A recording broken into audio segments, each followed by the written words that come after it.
Since early September, the Trump administration has struck at least 7 alleged drug-carrying boats in the Caribbean. President Trump and Defense Secretary Pete Hegseth, citing U.S. intelligence, have claimed these ships were involved in the illegal drug trade. But the strikes have inflamed tensions with countries in the region. Colombian President Gustavo Petro says one of the attacks hit a fisherman. He has accused the U.S. of murder. In response, President Trump says he cut off aid to Colombia and will impose new tariffs. Margarita Rojas joins us now. She's the Director of International Information at Caracol Television. Thank you, Margarita, for being here. What has the reaction been like in Colombia to these strikes?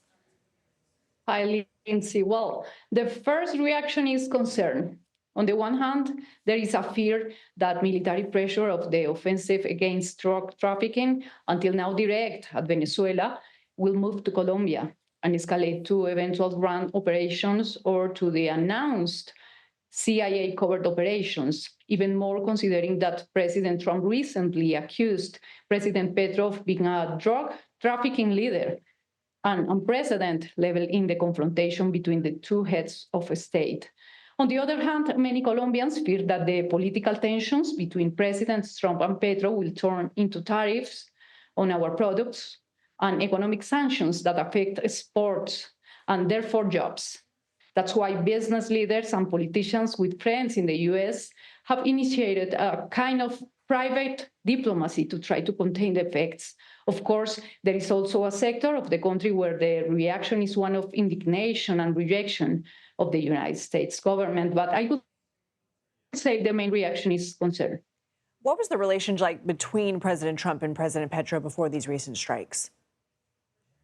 Well, there have been months of verbal exchanges on social media that have caused at least 3 very serious diplomatic crises. The most recent just a few hours ago. As you know, the Trump administration decertified Colombia in the fight against drugs and revoked President Petro's visa after his visit to the UN General Assembly in New York for participating in a pro-Palestinian protest in which he called on the US military to disobey Trump.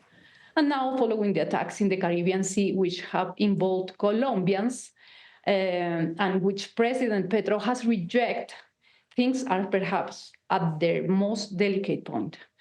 President Petro met last night with John McNamara, the Chargé d'Affaires of the US Embassy in Bogota, to seek ways to resolve the situation, but it is uncertain whether that will be possible, given the explosive personalities of Trump and Petro and the growing animosity between them.